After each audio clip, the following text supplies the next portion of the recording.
কোমরটা কি ব্যথা করছে, উফ বাবা। একি বৌমা রান্নাঘরে, তাহলে মনে হয় রান্না করবে।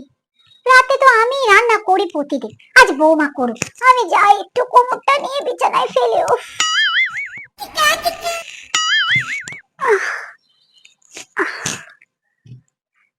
বাবা, এত বেজে গেল, বৌমাটা কই এখনো আমাকে খেতে ডাকলো না তো।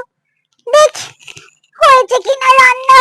বাবা, ও বৌমা, এখনো খেতে ডাকলে না যে? রান্না হয়নি নাকি? হয়নি মানে কি?